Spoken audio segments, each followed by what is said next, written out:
ये स्टूडेंट्स, अब जल्दी से हम लोग इस लास्ट चैप्टर को कवर कर लेते हैं। इसके जो मोस्ट इंपॉर्टेंट पॉइंट्स हैं उसको मैं डिस्कस कर लेता हूँ आपके साथ में। कार्बन की हम जब बात करते हैं तो आप जानते हैं इसका एटॉमिक नंबर 6 है और इसकी कॉन्फ़िगरेशन क्या हो जाती है 2 4। इसकी एक्सटर्नल ऑर्बिट पे कितने इलेक्ट्रॉन है? 4 इलेक्ट्रॉन। तो इसकी वैलेंसी कितनी है? कार्बन की वैलेंसी 4 है। ये एक नॉन मेटल है आप जानते हैं, और ये हमेशा कोवैलेंट कंपाउंड्स ही बनाता है, ये आयनिक कंपाउंड्स नहीं बनाता है, ये बात याद रखिएगा, ठीक है। अब कार्बन के बारे में कहते हैं कि कार्बन का जो नेचर है वर्सेटाइल नेचर है। वर्सेटाइल नेचर है, घुमा फिरा के बहुत सारे क्वेश्चन इसमें पूछे जाते हैं। इसका सबसे छोटा पार्ट है इसका कि वर्सेटाइल नेचर है क्यों? Because it shows the catenation property. Catenation की प्रॉपर्टी क्या? Self linking of the carbon atom. बहुत लॉन्ग चेन कंपाउंड्स ये बना सकता है, सेल्फ लिंकिंग है कहते इसमें हो जाती है। और स्मॉल साइज है इसका, स्मॉल साइज इसकी हेल्प करता है। Lakhs of the compounds carbon बनाता है, इसका स्मॉल साइज है। और ये टेट्रावैलेंट है, ये भी इसको हेल्प करता है लैक्स ऑफ कंपाउंड बनाने के लिए। तो ये हो गया हमारा कार्बन का प्रॉपर्टी। कार्बन क्या कहते हैं? एलोट्रॉपी की प्रॉपर्टी भी शो करता है, यही डिस्कस कर लेते हैं हम लोग। एलोट्रॉपी में क्या होता है कि डिफरेंट फॉर्म हमको मिलती हैं उस एलिमेंट की, डिफरेंट फॉर्म हमको मिलती हैं, इसको सेम सिंबल सी से हम लोग डिस्क्राइब करते हैं। तो इसमें कौन कौन से हमारे पास में? डायमंड, ये क्या कहलाता है? एलोट्रोप है कार्बन का। और ग्रेफाइट, ये भी कार्बन का एलोट्रोप है। इन दोनों को सी से डिनोट करते हैं। अगर हम इन दोनों को, ये जो प्योरेस्ट फॉर्म ऑफ कार्बन है, इसको बर्न करेंगे तो कुछ नहीं मिलेगा, केवल यहां पर जो है एच भी नहीं मिलेगी। तो प्योरेस्ट फॉर्म होने की वजह से डायमंड क्या है? हमारा हार्डेस्ट सब्सटेंस है। इसका रिफ्रैक्टिव इंडेक्स आप पढ़ चुके हो, हाई होता है, ये ग्लिटर करता है। ग्रेफाइट क्या है? इसकी स्पेशलिटी क्या है कि ये इलेक्ट्रिसिटी कंडक्ट करता है, ये कंडक्शन शो करता है, ये कंडक्शन शो नहीं करता। ये बेसिक डिफरेंस है इसके। अब इसके बारे में चलते हैं हम लोग। यहाँ पर कार्बन की कैसे कैसे वो बॉन्ड्स बनाता है। कार्बन मैंने बताया कि कोवैलेंट बॉन्ड बनाता है। इसकी 3 तरह की बॉन्डिंग हमको देखने को मिलती है, single bond, double bond, triple bond, 3 तरह के बॉन्ड हमारे पास में हैं। तो हम बात करेंगे पहले कार्बन की बॉन्डिंग कहां पर। कार्बन क्या कहते हैं? हाइड्रोजन के साथ में जो बॉन्ड बनाता है, तो उन कंपाउंड्स को हम लोग कहते हैं हाइड्रोकार्बन। हाइड्रोजन और कार्बन से बनने वाली बॉन्ड, ये सबसे पहला एलिमेंट्री कंपाउंड है जिसको हम लोग कहते हैं मीथेन। ये मीथेन है।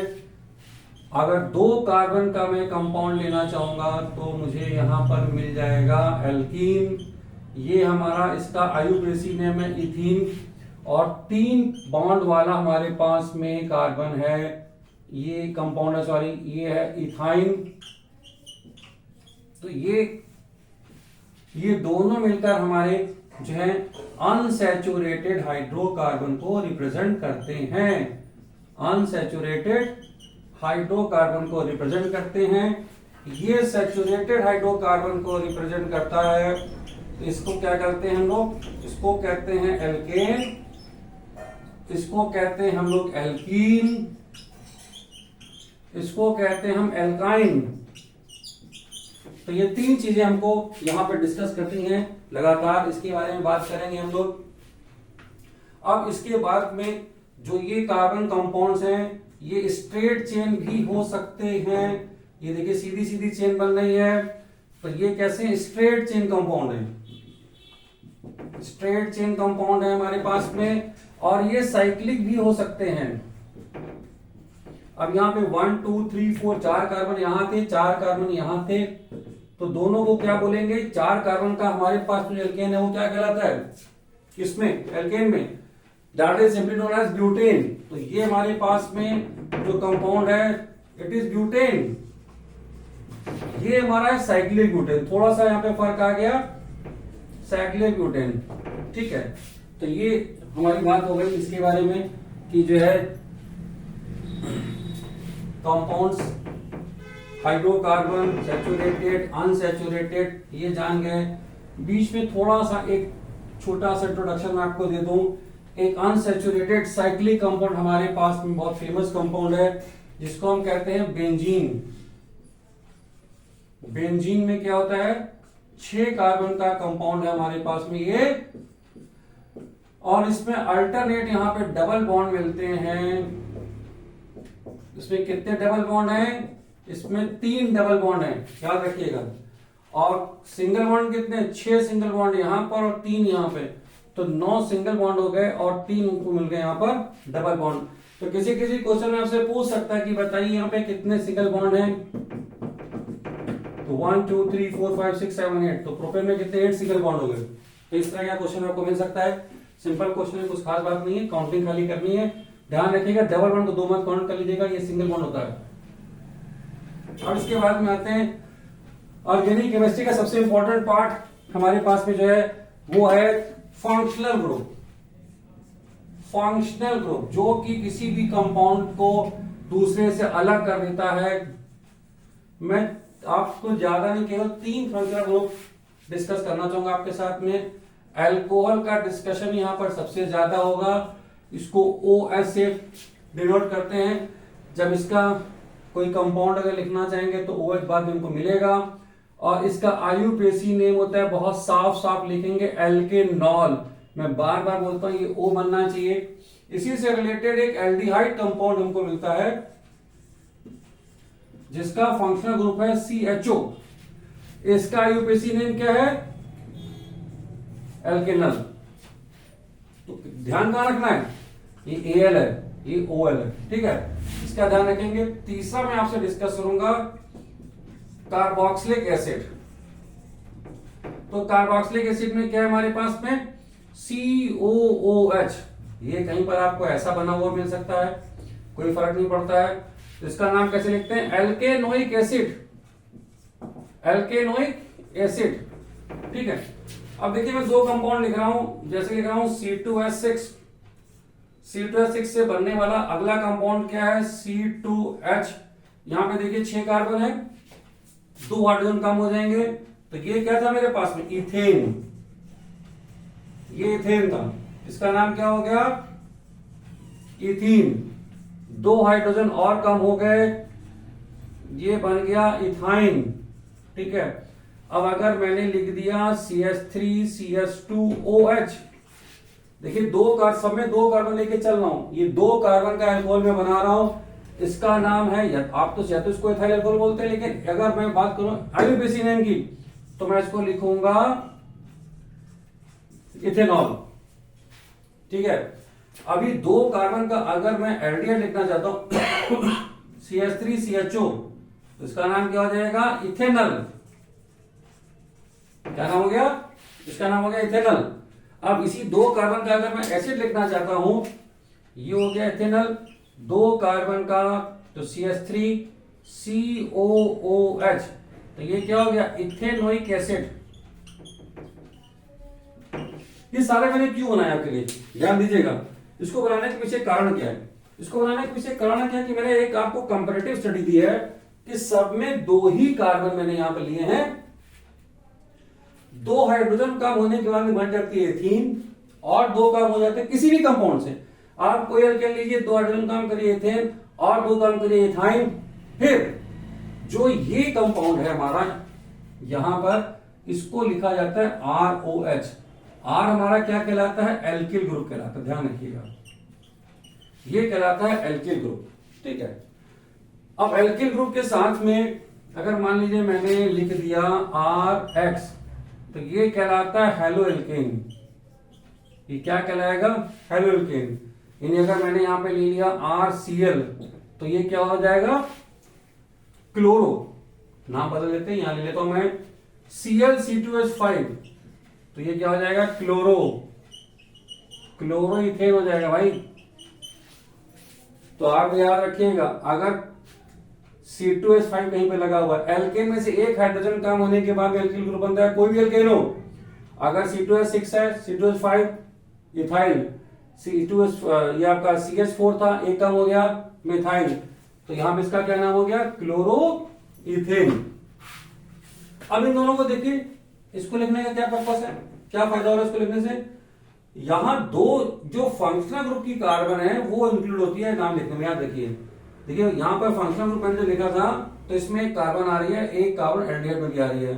तो जब नाम लिखेंगे, कभी सारे कंपाउंड मुझे दे रहे हैं, इस कार्बन को भी इंक्लूड करेंगे इसका नाम लिखते समय। अगर मेरे पास में 4 कार्बन की अगर मान लीजिए कोई कंपाउंड आ जाता है, आइए देखते हैं, दोनों एल्डिहाइड और इसमें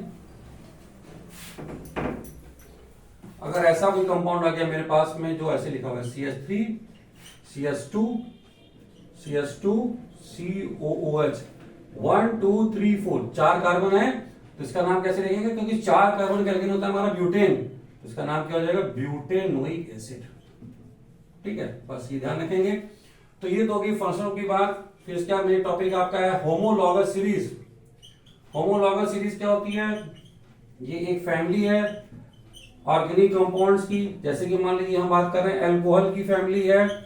इस फैमिली में क्या होता है कि सेम सिमिलर क्या कहते हैं हम लोग जो है जनरल फार्मूले से इसको रिप्रेजेंट कर सकते हैं सारे कंपाउंड्स को। केमिकल प्रॉपर्टीज इनकी ऑलमोस्ट सेम होगी। यहां पर फिजिकल प्रॉपर्टी इनकी जो है वो डिफर कर सकती है।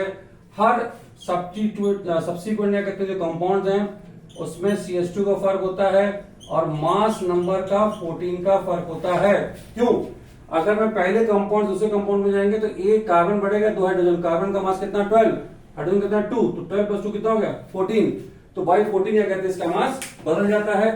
तो ये हो गया होमोलॉगस सीरीज के बारे में। इसमें जितने भी आपके फंक्शनल ग्रुप हैं, चाहे वो एल्केन का है, चाहे वो एल्कोहल का है, चाहे वो एसिड का है, पूरी की पूरी क्या कहते हैं वर्टिकल ऊपर से नीचे जाइए, वो आपको फंक्शनल ग्रुप होमोलॉगस सीरीज को ही रिप्रेजेंट करेगा। आइए नोमेनक्लेचर की बात करते हैं। नोमेनक्लेचर आप लोग सब जान चुके हैं, मैं ऐसा मान के चल रहा हूं। एक कंपाउंड मैंने लिया इस तरह से, ये 5 कार्बन का ये कंपाउंड है मेरे पास में। अब ये कंपाउंड देखिए अगर इस तरह से बन के आ रहा है तो क्या करें? 1 2 3 4 5 इस तरह से, या ये कंपाउंड इस तरह से बन के आ रहा है,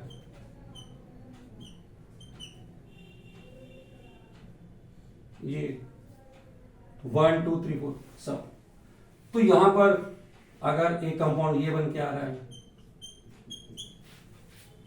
तो क्या फर्क है? देखिए यहां पर ये स्ट्रेट चेन कंपाउंड है मेरे पास में, तो नंबर 2 पे यहां पे सब्स्टिट्यूट लगा हुआ है। ये भी मेरा स्ट्रेट चेन है, खाली घुमा के लिखा हुआ है नंबर 1 से नंबर 2। नंबर 2 पे क्या कहते हैं मेरा सब्स्टिट्यूट लगा हुआ है। यहां से अगर मैं चलता हूं स्ट्रेट चेन ढूंढता हूं तो सबसे छोटा नंबर देना होता है। यहां से मैं आगे जा रहा हूं तो ये भी एक तरह का स्ट्रेट चेन कंपाउंड है, केवल इसको एल शेप में लिख दिया गया। इसको घुमा के यहां ला सकते हैं, तो यहां पे नंबर 2 पे कार्बन लगा हुआ है। लेकिन यहां पे कार्बन नंबर 1 पे लगा, 5 कार्बन यहां पर भी है, तो ये 5 कार्बन का कंपाउंड है, इसका नाम होगा पेंटेन। बच्चों आपके 10th क्लास में आईयूपीएसी से रिलेटेड इस तरह के क्वेश्चन आने के चांस बहुत ज्यादा रहते हैं, जहां पे वो थोड़ा सा घुमा देता है। आपको एक ही काम करना है, लॉन्गेस्ट चेन ढूंढनी है, चाहे वो इधर से जाए, चाहे वो ऐसे आए, चाहे वो सीधे जाए। इन तीनों कंपाउंड का एक ही नाम है यहां पर 2-मिथाइल ब्यूटेन। तो देखिए दोनों में फर्क हो गया, ठीक है, क्या हो गया 2-मिथाइल ब्यूटेन। और इन दोनों में खास क्या बात हो गई? दोनों के दोनों क्या है? आइसोमर है। दोनों क्या है? आइसोमर है, क्योंकि दोनों में कार्बन की गिनती भी सेम है, हाइड्रोजन की गिनती भी सेम है। ठीक है, ये ध्यान रखने की बात है। यहां पर ये पेंटेन का फॉर्मूला क्या होता है? C5H12। अगर आप काउंट करेंगे सब में आपको ही मिलेगा। इसका एक तीसरा भी कहते हैं हमारे पास में कंपाउंड होता है इस आइसोमर के, तो इसमें कितना हो गया? 1 2 3 1 2 3। यहां पे नंबर 2 पोजीशन 2 कार्बन लगे हुए हैं या 2 मिथाइल ग्रुप लगे हैं, CH3 ये सब CH3 है। इसका नाम क्या हो जाएगा? 2 डाइमिथाइल प्रोपेन। तो देखिए एक्चुअली वो आपसे आइसोमेरिज्म आपकी टेस्ट करना चाहता था कि नॉलेज क्या है आइसोमेरिज्म की, पूछना था आइसोमेरिज्म, लेकिन उसने शुरुआत यहां से करी। तो आप देखिए इनडायरेक्ट क्वेश्चन बन गया। डायरेक्ट आपको आइसोमेरिज्म कहीं नहीं पूछेगा कि क्या डेफिनेशन होती है, क्या नहीं होता है। हाँ, बस आपको पता होना चाहिए कि आइसोमेरिज्म में क्या होता है कि जो आपका मॉलिक्यूलर फॉर्मूला होता है वो सेम होता है। क्या होता है, मॉलिक्यूलर फॉर्मूला हमारा यहां पे सेम होता है। हम जब बात करते हैं किसकी, हम जब बात करते हैं आइसोमर्स की, लेकिन इनका अलग क्या हो जाता है, इनका अलग हो जाता है यहां पर स्ट्रक्चरल फॉर्मूला।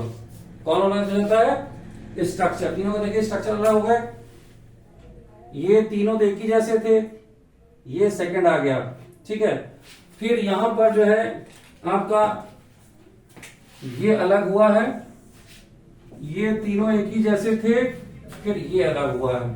तो पेंटेन के कितने आइसोमर हमारे पास में, 3 आइसोमर है। Okay, I think got the idea, you got the point. इस पे वर्कआउट कर लीजिएगा। जो बार बार आपसे कह रहा हूं कि आइसोमेरिज्म आपने पढ़ी है, लेकिन उसको क्वेश्चन को घुमा के आपको दे रहा है वो, ठीक है। एलोट्रॉपी में आपको बता चुका हूं। अब आते हैं हम लोग केमिकल प्रॉपर्टीज की तरफ। एल्केन हम लोग क्या पढ़ने जा रहे हैं, केमिकल प्रॉपर्टीज किसकी, ऑर्गेनिक कंपाउंड की। तो सबसे पहले मुझे मिलता है कंबस्शन। कंबस्शन क्या होता है, बर्निंग होती है, इन प्रेजेंस ऑफ ऑक्सीजन होती है। जैसे कि आप सिंपल बर्निंग कर लीजिए, मीथेन की बर्निंग अगर हो रही है तो CO2, वाटर, हीट, लाइट, ये सब मिल रहा है। तो जितने भी एल्केन आपके घर में जो गैस स्टोव आप यूज कर रहे हो, उसमें मेनली ब्यूटेन और कुछ अमाउंट में मीथेन है, पर बर्निंग होगी, आप देखिए वहां पे लाइट भी आती है, हीट भी मिलती है। तो ये क्या हो रहा है, एक एक्सोथर्मिक रिएक्शन है। फिर इसके बाद में ये रिएक्शन हमको मिलेगी कहां, ये एल्केन्स देते हैं रिएक्शन, याद रखिएगा। फिर दूसरी रिएक्शन हमारे पास में एडिशन रिएक्शन। इस रिएक्शन को केवल एल्कीन और एल्काइन देते हैं, अभी जो आपको पढ़ना है, ठीक है। तो यहां पे जैसे कि आपके पास में क्या है, CH2, क्या नाम है इसका, इथीन। हाइड्रोजन ऐड कर दिया, आपको मिल गया CH3, ये क्या बन गया, इथेन। ये एडिशन रिएक्शन का एक और नाम है, इसको बोलते हैं हाइड्रोजनेशन। हाइड्रोजनेशन कुछ याद आया आपको हाइड्रोजनेशन से, इसका कहां यूज होता है, और इसका यूज होता है वेजिटेबल ऑयल से, वेजिटेबल घी बनाने के लिए। वेजिटेबल ऑयल से हाइड्रोजन ऐड करेंगे, निकल की प्रेजेंस, कैटालिस्ट यहां पे यूज करेंगे, और आपको मिल जाता है वेजिटेबल घी, ठीक है। तो यहां से जो अनसैचुरेटेड था, सैचुरेटेड कंपाउंड में कन्वर्ट हो गया। तो ये हमने, तो एडिशन कहां मिलेगा, केवल एल्कीन और एल्काइन में। यानी अगर ट्रिपल बॉन्ड का प्रोडक्ट भी है तो वहां पे भी हाइड्रोजन मिलेगी। अगर ऐड हो रही है तो पहले बनेगा डबल बॉन्ड का कंपाउंड, फिर बन जाएगा सिंगल बॉन्ड का कंपाउंड, अगर हमने एक्सेस ऑफ अमाउंट में हाइड्रोजन को प्रोवाइड करा दिया। तो एडिशन रिएक्शन आपका खत्म हो गया। सब्स्टिट्यूशन रिएक्शन बड़ी फेमस एक ही रिएक्शन है आपके सिलेबस में, मीथेन की रिएक्शन क्लोरीन के साथ आपने देखी होगी। ये रिएक्शन आपकी जो है सनलाइट की प्रेजेंस में होती है ये रिएक्शन, ठीक है। तो यहां पर मीथेन क्लोरीन के साथ में सनलाइट की प्रेजेंस में ये रिएक्शन देता है, तो पहला कंपाउंड बनता है CaCl3, ठीक है। फिर इसी की कंटिन्यूएशन में जो दूसरा कंपाउंड बनता है, तो ये इसमें से, सॉरी ये था CH3Cl, एक इसमें से और निकल गया तो CH2Cl2 बन गया। फिर यहां पर एक और रिएक्शन हुई, ये बन गया CaCl3। सनलाइट सब में प्रेजेंट है, CaCl3Cl2 के साथ में किया, चारों कार्बन बाहर हो गए, सब में HCl यहां पे बनेगा, ठीक है। तो ये कौन सी रिएक्शन थी, सब्स्टिट्यूशन रिएक्शन। ये सब्स्टिट्यूशन रिएक्शन है आपकी यहां पर ऑर्गेनिक कंपाउंड में, किसमें हो रही है, एल्केन में, याद रखिएगा। अब आप ये जान गए। इसके बाद में हम अगला कंपाउंड डिस्कस करेंगे, एथेनॉल। एथेनॉल को डिस्कस करेंगे। एथेनॉल का फॉर्मूला आप पढ़ चुके हैं। एथेनॉल क्या होता है, क्या फॉर्मूला एथेनॉल का, ये एथाइल अल्कोहल, दोनों एक ही बातें हैं। C2H5OH, C2H5OH, ये एथेनॉल का फॉर्मूला है।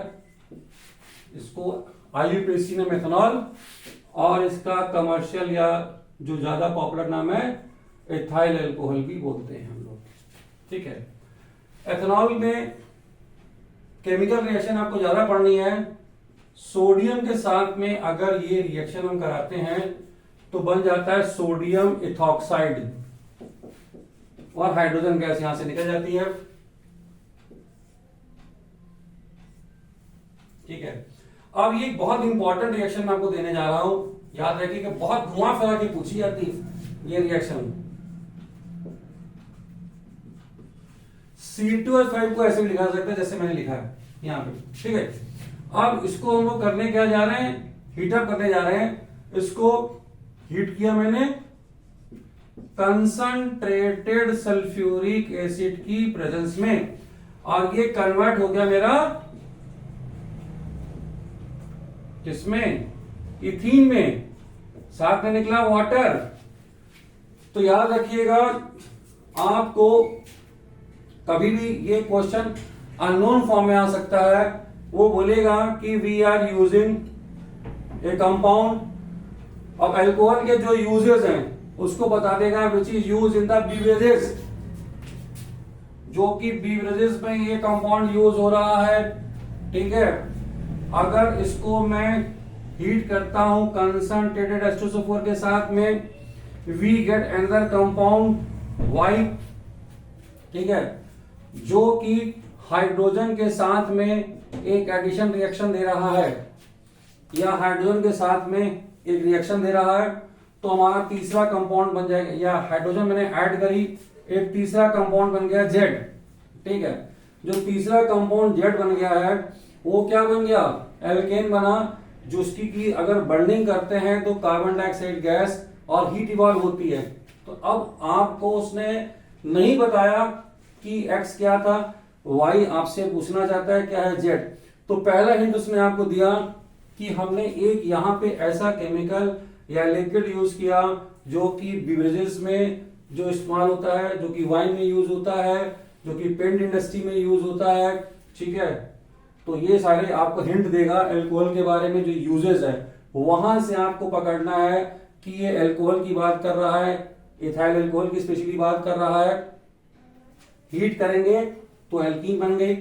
एल्कीन आपको पता है कि उसने बता दिया आपको कि कंसंट्रेटेड H2SO4 की प्रेजेंस में हीटअप कर रहा हूं, तो यहां पर हमको जो कंपाउंड Y मिल रहा है, फिर हाइड्रोजन उसमें ऐड किया तो एक तीसरा कंपाउंड बना जो कह रहा है कंबशन कराने पे कार्बन डाइऑक्साइड हीट लाइट दे रहा है, यानी एल्केन की फॉर्मेशन हो गई।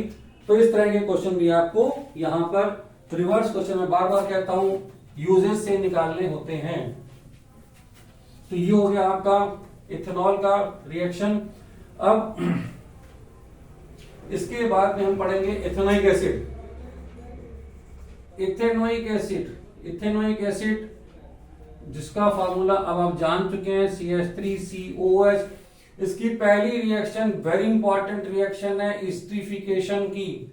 अब यहाँ पे वो कह रहा है कि मैं दो केमिकल यहाँ पे यूज कर रहा हूं। पहला केमिकल ऐसा है कि जो कि स्वाद में कैसा है, खट्टा है, सोर है और प्रिजर्वेटिव की तरह यूज किया जाता है। उसका दूसरे केमिकल के साथ में हमने एक रिएक्शन कराया, तो यहाँ पे जो नया कंपाउंड बना वो स्वीट स्मेलिंग कंपाउंड है। ये कैसा है, स्वीट स्मेलिंग, खुशबूदार कंपाउंड है हमारा जो बना है। तो आपसे वो फिर रिएक्शन लिखवाना चाहता है एस्टरीफिकेशन की, लेकिन उसने क्या कहा कि हमने एक केमिकल यूज किया जो कि प्रिजर्वेटिव की तरह यूज हो रहा है, जो कि खट्टा है। ठीक है, तो दूसरा ब्रिजेस में यूज होता है कंपाउंड, और जो बना कंपाउंड वो स्वीट स्मेलिंग कंपाउंड दे रहा है। ये कंपाउंड क्या है, ईस्टर है। इसका नाम क्या है, इथाइल एथेनोएट। इसका नाम है इथाइल एथेनोएट। तो आपसे वो एक तरह से ये एस्टरीफिकेशन के रिएक्शन कराना चाहता है। इसके बाद अगली रिएक्शन आपकी है सपोनिफिकेशन की।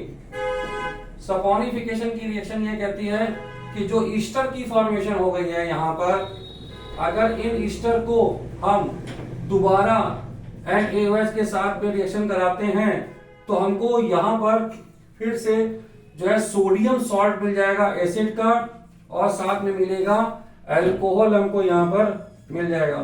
तो ये रिएक्शन कहलाती है हमारी सैपोनिफिकेशन की रिएक्शन कहलाती है।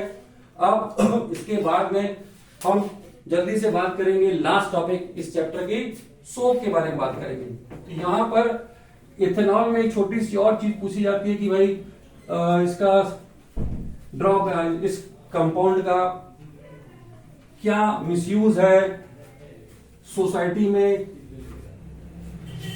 या क्या नुकसान करता है अल्कोहल। तो नर्वस सिस्टम को डाउन कर देता है हमारे, जो भी इसको ड्रेन करते हैं। तो सोशल कॉज रिलेटेड भी कभी क्वेश्चन बना सकता है, पैराग्राफ में, केस स्टडी में दे सकता है, ठीक है।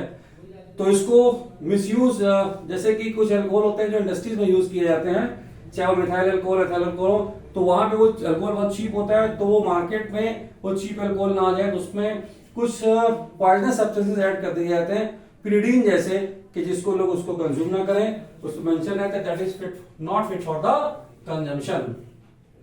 अब बात करते हैं सोप्स की, लास्ट टॉपिक आपकी केमिस्ट्री ऑलमोस्ट अब लास्ट टॉपिक पे आ गई है इस चैप्टर में। सोप्स क्या है हमारे पास में? Soaps are the sodium salt of fatty acids. बनाते किससे हम लोग? एनिमल फैट से बना सकते हैं, वेजिटेबल ऑयल से बना सकते हैं इसको, ठीक है। ये सोप्स हमारे, इसका स्ट्रक्चर कैसा होता है जो आपको एग्जाम में शो करना है, यहां पर जो बहुत ज्यादा बात होगी। ये देखिए क्या है, आयनिक पार्ट है। मैं सोप का स्ट्रक्चर बना रहा हूं, ये आयनिक पार्ट है। यहां क्या है, long chain of hydrocarbon, long chain of hydrocarbon की यहां पर हो गई हमारे पास में। इसको कहते हैं हम लोग हाइड्रोफिलिक, यानी वाटर लविंग, और ये क्या है, हाइड्रोफोबिक, ये हाइड्रोफोबिक, ठीक है। तो ये वाटर लविंग है। अब इसको यूज कैसे करते हैं? जब भी हमने सोप लिया, उसको रब किया कपड़े पे, डिजोल्व हुआ, डिजोल्व होने के बाद में, वाटर में डिजोल्व होने के बाद में, वो जो हमारे क्लोथ की कैपिलरीज हैं उसके थ्रू अंदर जाके जहां पर डर्ट या ग्रीज है, ये डर्ट है या ग्रीज है, वहां पे जाके उसके साथ में ये स्टिक कर जाता है, और स्टिक करके बनाता है मिसल, एक स्फेरिकल पार्टिकल बनाता है वहां पे, मिसल्स। तो इसका काम क्या है सोप का, कि जहां पर भी ये हैं, ये देखिए मिसल्स की फॉर्मेशन हो रही है, स्फेरिकल होगा।